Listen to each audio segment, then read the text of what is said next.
Hello, everybody. Hello, Andrea. Hello. This is me, Susan Gaskin, invading your channel now. Yes! With my permission. It's the Canadian invasion.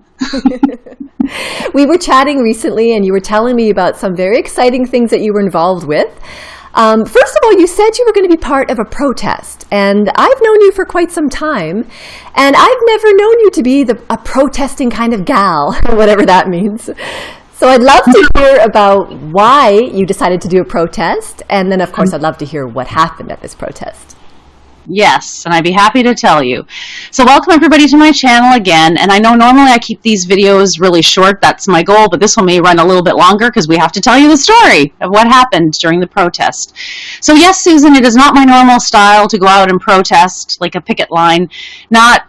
I'm about starting revolutions, but not usually, that's not the way my method of choice, if you will. I wanted to do this protest because I felt this was really one of the only ways to reach people, to raise awareness, and to show them that their children are in danger in the organization, to bring attention to the problem. And if they don't change the two-witness rule with regards to pedophiles and molesting, any sexual abuse matters, they're going to continue to have problems, there'll be more victims, and even the perpetrators won't receive the help they need. And sometimes these people then go on, those that are victims, to victimize others. That happens in some cases as well. So it's got a very bad cycle that's going on that really needs to be changed. So that's why I did it. It's not my normal style. No, it's not. But I think we're seeing that good results have come from some of these protests. There's more and more of them happening, not just within the XJW right. community. So, right. So I'd love to hear about what happened. I don't know if you just want to start from the beginning or just sort of. Let's start from the beginning. I'll start from the beginning. Okay. I just kind of wanted to give people the back end of what was happening because you may have seen the news footage. And by the way, in the comment or the description section of this video, I will put all the appropriate links, and some are not available yet, but as they become available, so you can watch anything pertinent that pertains to the victims that were present during this protest, and or any news coverage or anything that pertains to the protest specifically. So again, as it becomes available, I certainly will do my best to get it there. Now, there was an independent film crew there working on a documentary about religion. That's all we're really at liberty to say at this point. So that documentary, to my understanding, it's going to take probably at least a year for it to be made available. So again, as things come available, I will put them in the section. Oh, that sounds exciting. Yeah, it is. It is. So, okay, so here's what happened. We'd had big discussions ahead of time between those of us in the protest and Chessa, who was heading it up, as to how we want it to come across to everyone and the style that we wanted to do the protest. We were all very clear that it was not to be any kind of an angry, screaming, raging type of thing, because that was not the purpose. That was not why we were there, and it also doesn't fit our personalities. We're just not those kind of people to start with. So we wanted to make it very peaceful, and we want it to be well dressed, to be respectful, and to actually get more attention that way, because there's so much, as you know, Susan, there's so much they say about apostates and those that have left the religion, and most of these things just really are not. Yeah. Here, we're in Facebook. They got those little my horns fell off. I like the alien one we were playing with it last night. Anyway, so we know there's just so many things they say that are just really not true. So we wanted to dispel the myths. So okay. So the first thing that happened was I was arriving to the area of the arena. I have never been there before, and I didn't know where the parking was, so I Googled where's the closest parking garage to where I was at, and I got it. So I pull into the parking garage, and of course it's a Sunday, and it's a downtown core, so the only people in the parking garage were witnesses. So as I pulled in, they had two sisters actually were handing out the tickets, because sometimes for big events they don't have you. I was expected to go and push the button, grab a ticket, and go in, but it didn't work like that. And I was directed up to the top. I had to keep going up and up and up. They said, the brothers will direct you. And I'm like, oh, great, because I just wanted to park in a little spot and get out with all my stuff. And the reason I was concerned was because I had like extra signage with me for the additional protesters that may have been arriving. I had my rolling bucket, which had snacks in it, and actually other supplies as well. So I had quite a few things. So it would be kind of hard to hide myself going out, and I really didn't want any type of confrontation with anybody in the parking garage when I would be alone, surrounded by just all witnesses and a lot of the attendants. So I got a little bit hyperventilating-ish, that's not a word, but I was getting a little bit nervous going in because it was the morning. I wasn't prepared to I've never done this before, and to do it by myself, I just didn't. And I'm not anyone who knows me, like you, Susan, it's not that I'm scared of things. I have no problem being brave and speaking out, but this was just really was out of my comfort zone. I was doing this. Thorns, yes. I was really, my intention in doing this was to help people, so I was just really nervous about it. So I pulled off, and I'm messaging everybody, telling them I was panicking, and can they throw me out of the parking garage? And the answer was no, it's public property. They cannot throw you out. I'm like, okay. So I pulled back into the line of traffic, and I start going up and up and up. And it ended up, because I had pulled off, I ended up being the second last person up at the top level. I was actually on the roof of the parking garage. Okay. And the elevator was like behind me across the parking lot. So there was tons of brothers and witnesses coming out of their cars. So I was like, oh my goodness, what am I going to do? So I had to gather my stuff in the car anyway. And I had the signs I'd made were in the back seat, and I was getting them out of the cardboard.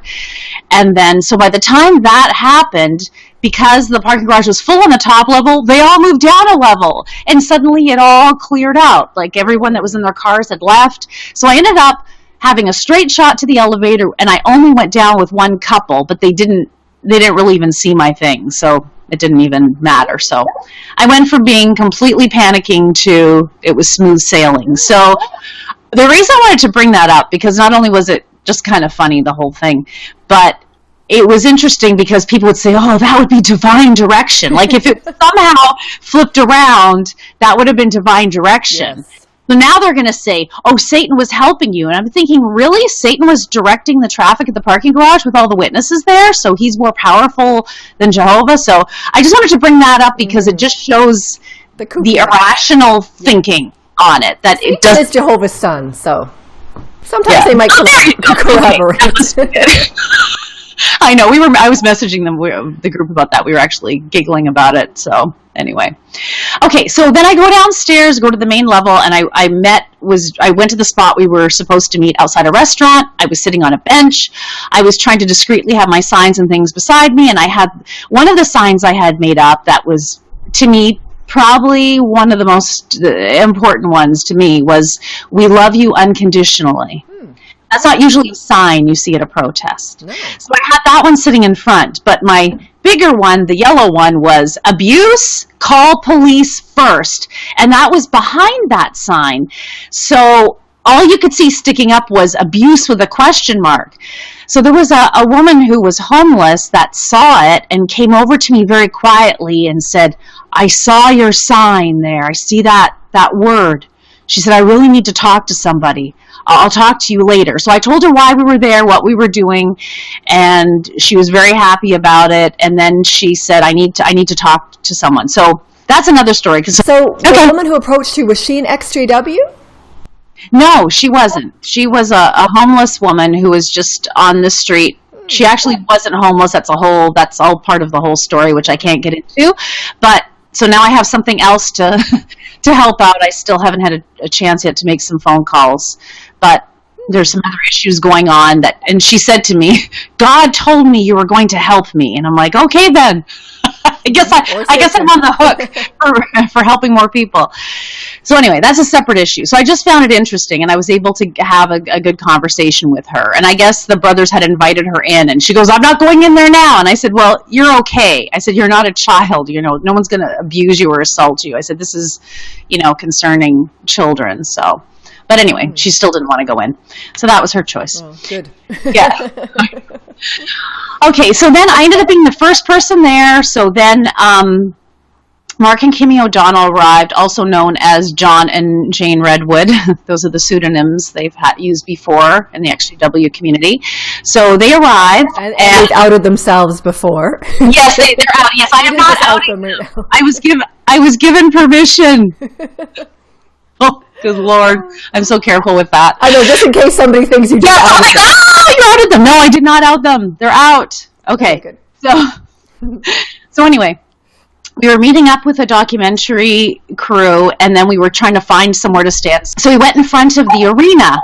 Immediately, the police came over, and I just want to stop and say that it was my job, which I did do, to call the police in advance to let them know we would be there, why we were there, how we were going to be protesting. I told them everything. So they had no problem with it. They didn't have any questions. Nobody had ever called me back after I spoke with someone there.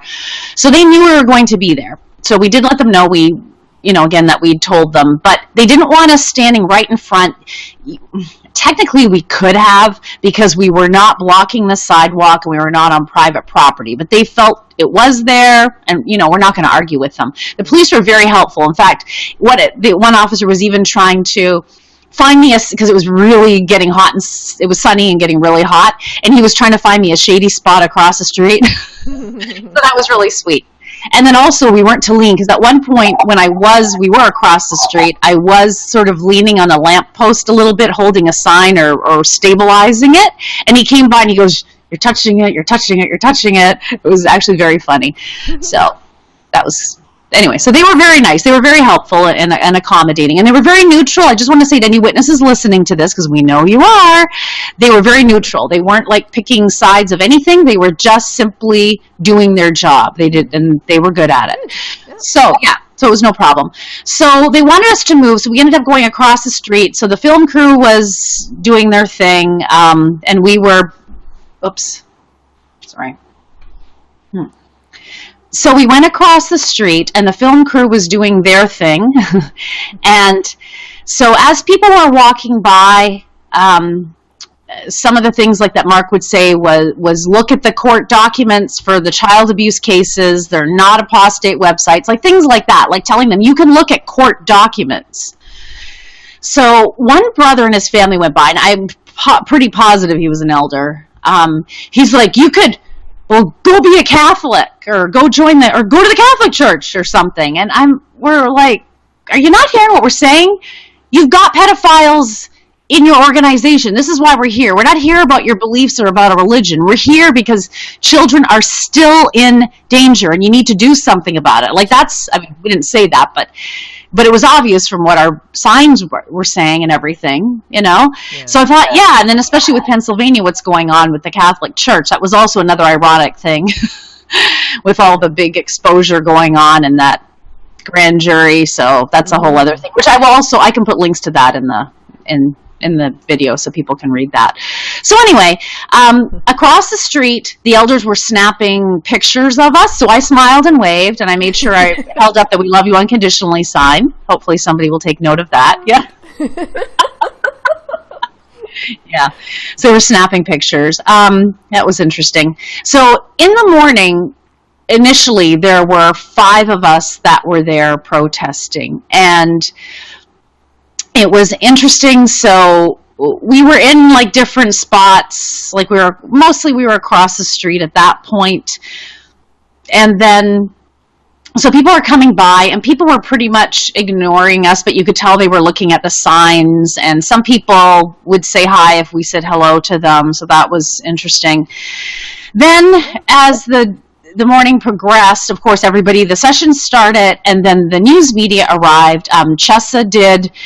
And you'll see the footage of when we were on the news that evening. They were there for that. But that journalist, Becca Hendrickson, because she's been covering all the sex abuse scandals, like everything with getting the statute of limitations, removed retroactively for reporting. So she was at that press conference in Harrisburg that I had attended. So she's kind of covering all of this. It's not just like about witnesses that she's covering. It's like the whole organization covering up sex abuse. She was there to interview Chessa. So that has not been released yet. So she did something in depth, and I encourage all of you to please watch that when it's available. Again, I will link it into this. But Chessa's story, like every time Chessa tells more of it, and just to very briefly summarize, Chessa was raped at 5 years of age by an elder son, but an elder son, like an older teenager. And while she was staying overnight at their home, 5 years old. Her story is just horrific. And then also you had Martin and Jen, who were there. Again, I'll put the links to their story in as well. Their daughter was molested in a Kingdom Hall, and Martin was an elder too, and they did end up reporting it, and everything just went downhill from there, reporting it to the police. So again, let them tell their story. And I want to say about Kimmy, I'm just going to read you what she said, because I wanted to make sure I had it all straight, because this was just so phenomenally also disturbing. She was abused actually by her mother, who was a JW. They told the elders multiple times, and she was told directly she could not report it to the authorities. And listen to this, what one of the elders said. If you die at the hands of your mother, can she prevent Jehovah from resurrecting you? Then go home and obey your mother.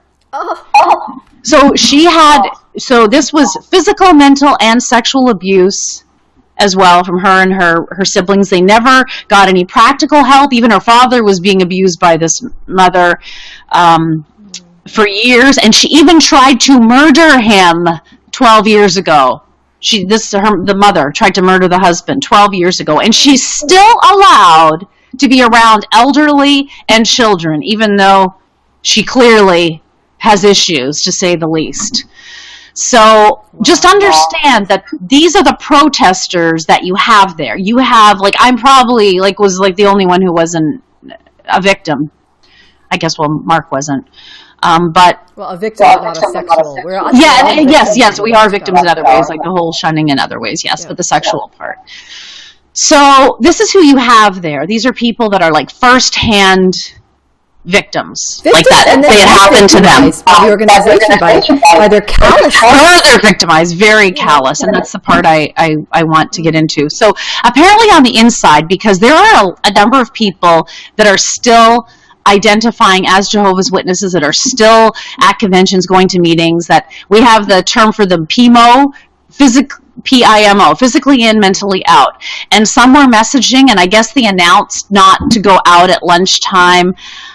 Initially, we had been told that they said because it was protesters, and that they were told, and this may have just been the attendants that were told not to speak to the media at all, because there was media out there. So between the news footage that was there, plus a local newspaper, the Reading Eagle, there was a reporter there as well. So there definitely was media out there, plus a documentary crew, which they were aware of. But there was this big motorcycle rally, and so they used that as a reason to not go outside. Okay, so there was a bunch of Harleys and bikers that went by that, probably because we actually had to, because Chessa was having her interview then with Becca Hendrickson, so they had to stop recording it because it got so loud. But that was them just driving by the street, and they drove by, I think it was probably all said and done like within 5 minutes. So it was just kind of, as someone pointed out, kind of convenient that they used that as a reason to not go outside, because that was just stupid. It only took that. Don't they have a right to be witness to? Why are they discriminating against motorcyclists? Shouldn't they be teaching to them? Yeah, I don't know. I don't know why either. Yeah, I do find Harley's a little loud, but hey, that's just me. I got lots of friends that like biking. I don't. Okay, so sorry, I'm just looking down at my notes here to make sure I don't miss anything. Okay, so the media interviews, all that stuff was done while they were in session. At lunchtime, we got back out with our banners. We went, and this time we did and that's probably what the part you saw in the news, and the documentary crew wanted us to do that as well. We were doing like a little loop around the front, because we had to keep moving. We couldn't stand still, but we wanted to be right in front.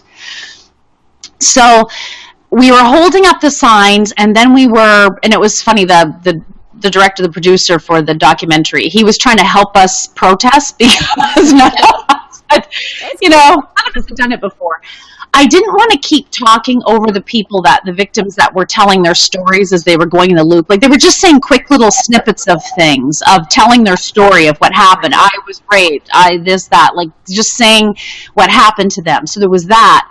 We were also giving people things to look up, like look at Australia Royal Commission, case number 29. We were giving like quick things, and then there was some other people joined us, and they had Google is not an apostate website. That was kind of funny. So there was just different signs, and I had a double-sided one because I had the one about abuse, and then I had another one that said third generation Pioneer Bethelite, jwfacts.com. So depending when I was going, yeah, that one made some pictures. But when I turned it, so I would just flip it around based off of, okay, who's standing there? Oh, it's a whole bunch of elders and everything. Okay, let's turn the one, like, explain, I was never a fringer. I was completely in. Like, let them know this isn't just somebody who's just like a wild child who wants to do bad things, I'm not that person. I was physically and mentally in, yes. PME. I was a PME. It's a new acronym. Okay. So anyway, so I thought, okay, I'm not a victim, so I can't say what everybody else is saying. Let them tell their story. So I thought, let me come up with a few things. So I had said, one time I said, because I know how the arguments they're going to make. So I one time I went by a group, because it's mostly elders and ministerial servants that are out there, and they were like blocking, like we were going to rush in or something.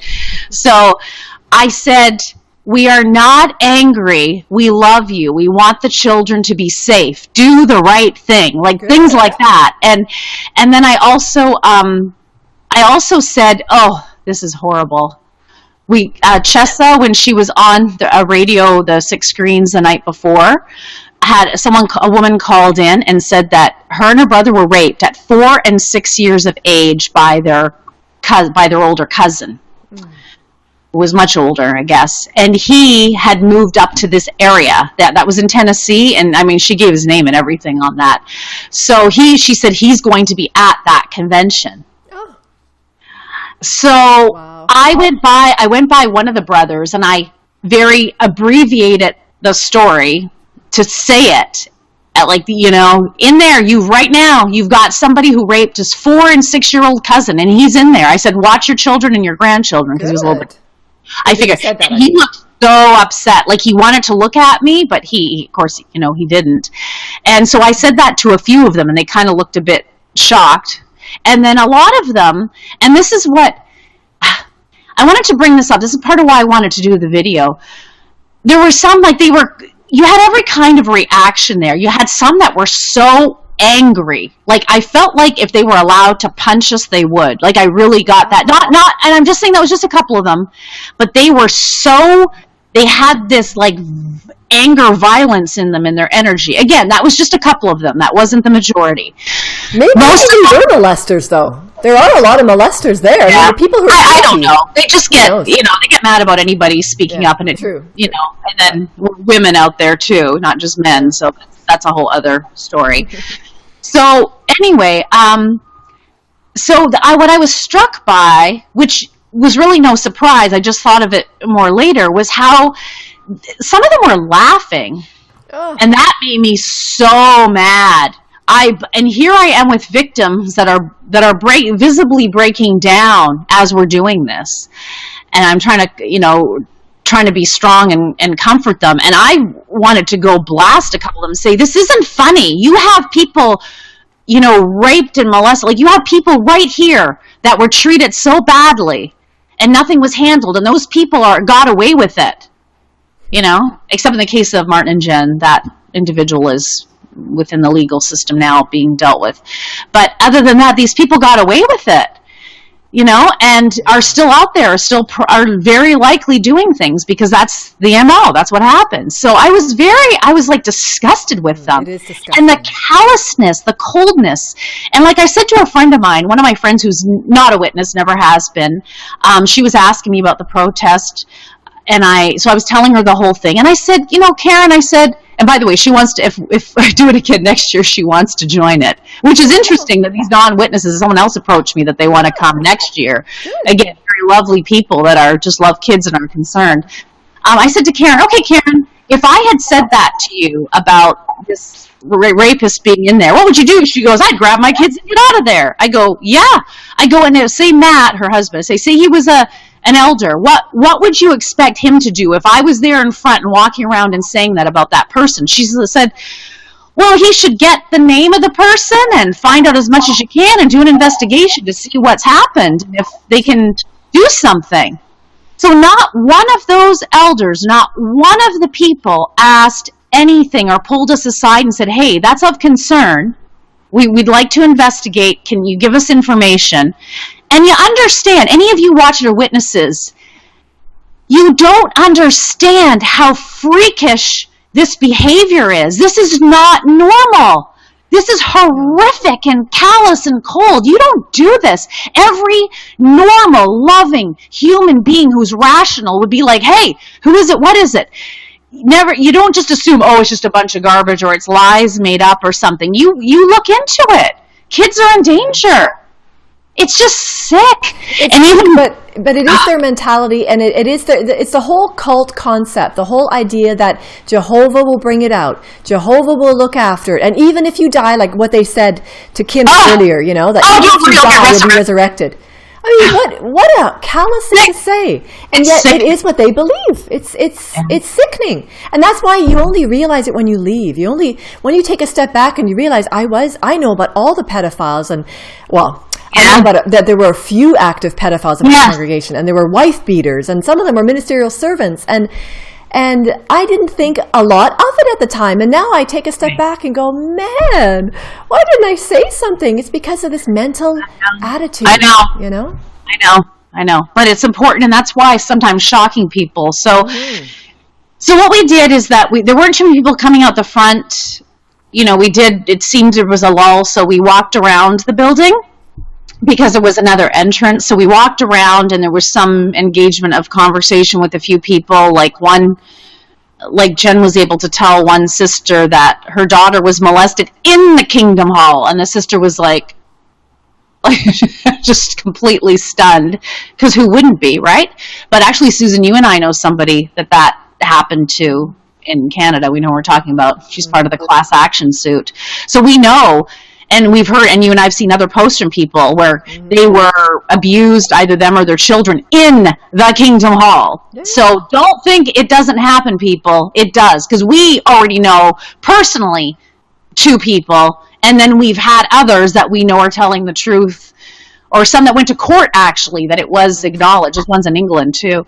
So anyway, it does happen in the Kingdom Hall. That's why we were there. That's why I was protesting. I don't protest like that. I do things in other ways. So that's why I had to be there. Okay, so here's the other part of the story I wanted to tell. As we're going around the building, there was a young mother with an adorable little boy, a little toddler that walked by. And I suddenly felt the need to tell her about that rapist that was sitting in their convention with them. And I figured I could use the word rape because the son was too little, like he probably was hardly talking, and he wouldn't know what that meant. Because again, we were trying to be careful with the kids, and we always were like smiling at the kids and giving them little waves and things. We didn't want the children to be at all intimidated or scared by our presence, even though the parents were like yanking them away. It was funny. The kids would come up and look at the signs, and the parents would pull them away. Kind of funny. So anyway, so this young sister, so she heard everything I said about this man in there that had raped the 4- and 6-year-old, and she was just trying to get away, like not look at us, and like running away. And I thought later, here you are running from us, victims, and us people that stand up for things and that speak up. We are the safest people, safest, and more loving and more unconditional that you could ever be with. And you're running back into a building that I've just told you is a rapist of children's in there. And never mind the other ones. We know statistically, we know there was more in there. So you're running back into that. Talk about running into the lion's den. Yeah. And again, at the very end of the protest, at the end of the day, she'd also come by again with her husband. And I said, protect your son. So I'm hoping at least that now at least for her, that she'll be more careful with like sleepovers or anything with her son. I was very concerned about it. Good. And Well, good for you. That was the best thing you could have said. Because you don't know if you just tell somebody how they can be more protective and they can watch their kids, because the kids aren't safe. Remind me at the end to tell a story about the dinner time. I got to bring up something then. Okay. So anyway, the one thing too, I'm kind of laughing. My rolling bucket. The reason I had that also was I had signs taped to it. But then when more protesters joined us, I didn't need it anymore because they were carrying the signage. But I still had to carry the bucket around. But I left it with Becca at one point. She was standing on the curb, the newscaster, the reporter. I left it with her, and I said, don't worry if you need to leave, just leave it there, it's fine, because I knew it was safe on the curb because there was nobody there but us and the witnesses, and they're not going to take it, obviously. So, but then Becca did leave, and I saw my lone bucket at the curb, and then I saw the police officer look over at it. I'm like, oh, great, they're going to think it's a bomb. So when I did the loop back, I grabbed my bucket and I went around. So, yes, I know Susan joked around, said I looked like a flight attendant. Yes. But anyway, I did offer snacks to the police, too. I should have offered them snacks. Nothing wrong with that. I don't go home without them either. I didn't even eat, but I like to come prepared for sugar droppage. Okay, so anyway, so then they all went back in for the convention. Afternoon session, we went, and then the documentary crew and then the reporters, like everything was happening, more interviews, etc. And that was done, and then it ended, and then we had decided, Chessa had said, because the propaganda video they were going to be shown, one of them in the afternoon or something, or at some point, was about like angry mobs after them and apostates and, anybody being against them and being angry at them. So that's not us. Again, it's another myth. We're there about child abuse. Just like the Catholic Church is in big trouble, they're coming for you, Jehovah's Witnesses. They are coming for you. It's already happening. So you deserve it. Just like the Catholic Church, for their cover-ups, they deserve to be called to the carpet, and they are. So do you. Definitely. It's exactly the same. So if you're going to use that as a sign of persecution and that you're the true religion, then the Catholics must have the true religion and are also being persecuted. So I just want to say that. Okay, so anyway, we decided we would just stand there holding our signs, and as they walk by, we would just say, "We love you. Have a safe trip home, safe travels." Wow. So that's what we did. That's interesting. Yeah. So now a few people, there was a couple other things that were being said too about Googling certain things. And one sister had stopped and said, what's this about? And she's like, I will look it up. Good. So yeah. So that was good. Yeah, so it was just interesting watching the reactions because... I know. Well, what did people... So you're telling people you love them, and how did they react to that? And it was funny because right at the end of the curb, that was where Jesse was holding the "We love you unconditionally" sign, and people were, like, he was getting a lot of really good reactions out of that one. I was actually surprised because I expected most to go by us like we were invisible, and that didn't happen. I would say that was like maybe half the people or less than half. Pretty much everybody was like, as we can say, "We love you, have a safe trip home." What are you going to say to that? So most people were like, "Thank you, you too," or something like that. They weren't necessarily engaging. I would say the majority responded in an acknowledgement kind of way, and some were a little more friendly than others. Cool. Which also surprised me. It surprised me. I wasn't expecting it. But I felt really good about how it was all handled. Again, I'm just looking at my notes here. Well, they say that you attract more flies to honey than to vinegar. Yeah. So, and they don't expect, right? They don't expect that kind of thing. So I think that was really smart that you guys did that. Yeah. One other thing I want to say, one of the things that I had said going around in that loop in the beginning was, or at the lunchtime, I said, all organizations have pedophiles. Yours is the only one with the 2-witness rule. And then we talked about how the Catholic Church is changing things. Why aren't you? Yeah. Kind of sad. So, and it was good. Like all the other stuff people were saying, it was very powerful with the victims telling their stories, with giving, and then the other one's calling out constructive things for people to Google, like to look at this. You can look at court documents, like letting them know it's okay to research, do the research. So it was great. And some other people joined, like at the very end, someone was coming into town on business, so he wasn't dressed up like the rest of us. He's like, I'm not dressed up, I hope it's okay. We're like, it's fine, just come. So he made a sign at home on his way. Actually, he took the blinds off his window and painted on the blinds. It was actually a pretty big sign. And his daughter's like, didn't you just get those? Weren't those kind of expensive? He's like, yeah, whatever. Wow.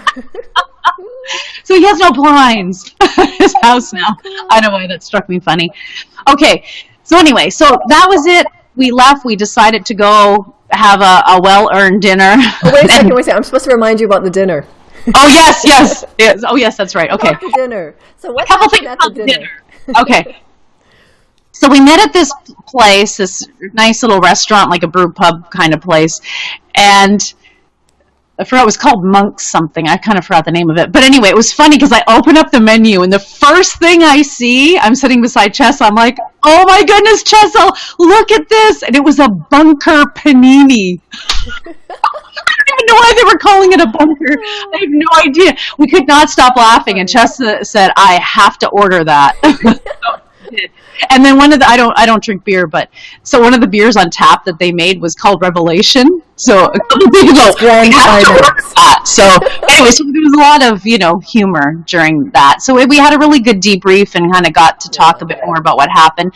But what was interesting is that person that had joined us said when he was about to be appointed as an elder, he had a family, number of children, and this other elder he was friends with told him there was like an argument amongst the elders because there was a pedophile in their congregation, and all the elders knew because, that's the elders know, but they're not allowed. It's not the policy to warn the congregation, which is why it's disgusting, Jehovah's Witnesses, elders, governing body, when you say it's a parent's responsibility, yet you don't give them all the information and don't tell them there's a pedophile sitting there. That's what Megan's Law was for, to stop things like that happening. So that disgusts me to no end. Well, I don't know if all the elders know. From what I mean, maybe I'm wrong, but from what I understand, I know just the ones involved in the case. Yeah, but that's not what happens. Yeah, just the ones involved. So they really keep it tight-lipped. It's because my dad was an elder, but he didn't know about all the cases. He was involved in the case he was involved in, That's when they do it the right way. But typically, the elders will all talk. So there'd been some argument because this elder wanted to warn him that there's a pedophile because he had small children, and he wasn't allowed to. So he ended up telling him anyway, I think. But that's just disgusting. What about everybody else? What about a single mom there who's got no hope or prayer of her husband being an elder to know things? And what about the rest of the world? You know what I never thought about till I watched the Australian Commission? What about the rest of the world? Yeah. This molester is not just molesting Jehovah's Witness kids. He's out there molesting. He should be behind bars. Yeah. And I tell people, I go, do not let your children go to other... First of all, Jehovah's Witnesses won't associate with you, or they're not supposed to if you're not another witness, like on a social level. I said, but I would do not ever let your kids or grandkids ever go to their home at all. Because it's not that those people that are your neighbor might be totally awesome, wonderful people, but you don't know who's in their home that they have visiting that they don't know about. Yeah. So it is a community issue. This goes far beyond Jehovah's Witnesses. Again, that's why I was there doing this protest. So good. Well, it's just something. You're amongst Jehovah's Witnesses. You can leave your wallet out. You can leave your kid out. They're all honest people. Well, no. Yeah, leave your wallet out. They're not better. They're not worse. But they do have actually. I would say, if anything, they probably are worse because they don't report it, and because these pedophiles tend to be attracted to these kinds of organizations because of things like the two-witness rule. So you're going to have probably even higher amount of pedophiles in amongst that group. Yes, there has been. I've heard that said that it's actually statistically worse than the Catholic Church. So not in the way of numbers of victims, but in the ratio of it. It's apparently worse. And it's understandable when you see what happens. The cover-ups make it easier for these ones. So they're attracted to these kinds of organizations. Yeah. So I'm also going to put a link into the video that I did on Susan's channel that we did together about the whole pedophile thing, because I mentioned some things like about Bethel and whatnot. So we'll put that up there as well. And also Barbara Anderson's website, we should put that up. Anyway, Susan and I will chat about what links we think should go in there, and I'll just keep adding them as they come up. So we'll talk. I'll have your people call my people. I was going to say, look, it's orange. We have matching microphones. I copied Susan. It's a snowball. Well, we are Canadian. Yeah, we are Canadian. Oh, yeah, it had to have snow in it. Oh, I hate cold. I don't like the humid heat wave here, though, either. Okay, so I think that anything else you want to ask me about it? I've reviewed my notes, and I do believe I've covered everything I wanted to say. Yeah, I was thinking... I mean, I have seen some people's comments. It wasn't on the protest you were involved in, but some of the comments are just so nasty. From, I don't know if these are witnesses or if these are people who are what we call physically in, pomies? Physically out, the worst people are the pomies, actually. The physically out, mentally in.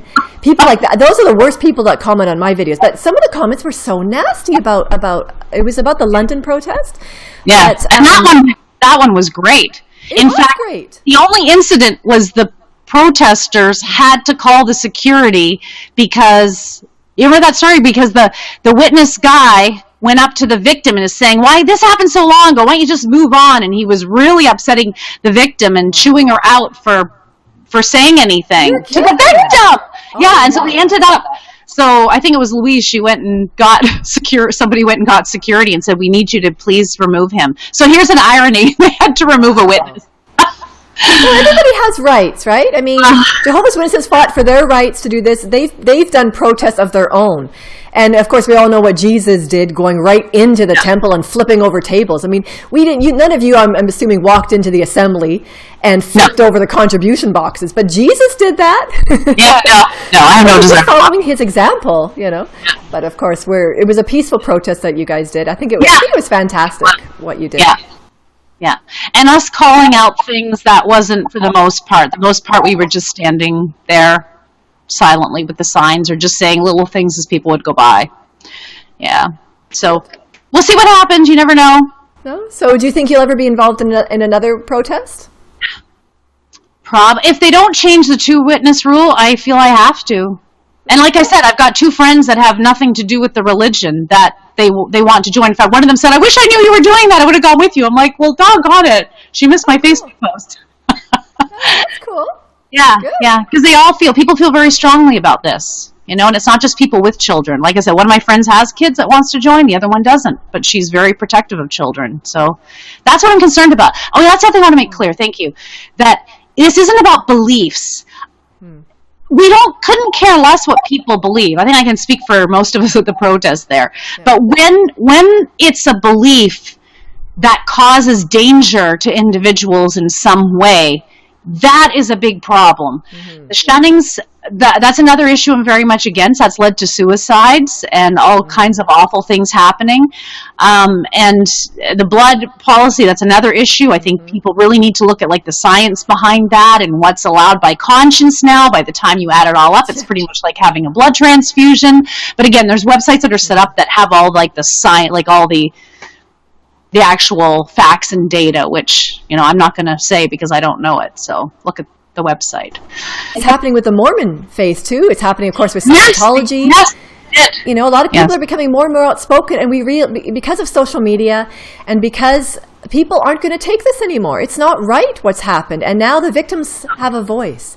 And I feel it's important now to, you know, as I say, strike while the iron is hot and take advantage of the opportunities we have and the rights we have to say, you know what, this isn't correct what's happened. We need to speak out about it. So it's a good for you for doing that.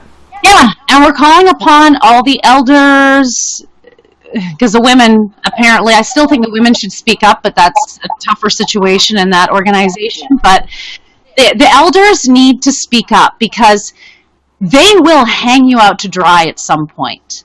Because even in Delaware, they got fined, the congregation and the elders got fined. And of course, for now, the society is paying for it. But if you need to be, you are personally accountable for whatever policies you implement. If you don't agree with it, if it's dangerous, if there's something wrong, don't do it. Speak up, say something, change the 2-witness rule, because I'm really busy. I've moved on with my life. I don't really have time for protests, but I will go back again and do it.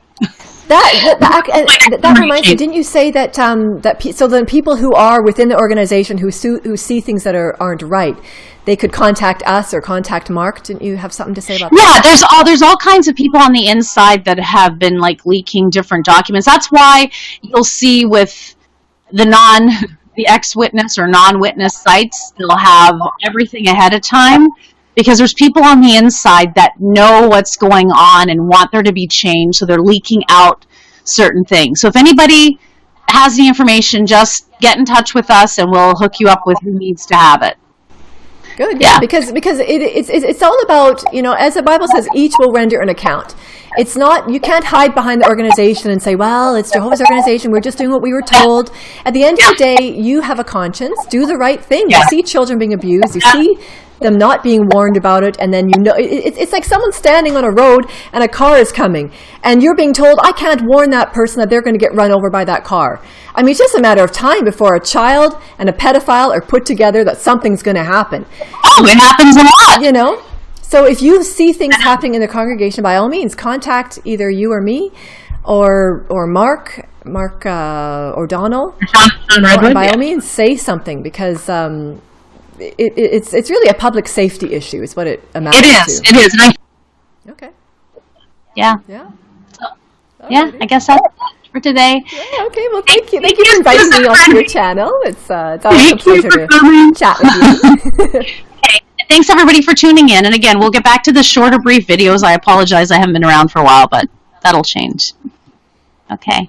All right. So, me and my snowball. Okay, we'll sign off. We'll sign off. Okay. Okay. Bye, everybody. Okay. Bye, Andrea. Take care. Bye, everybody.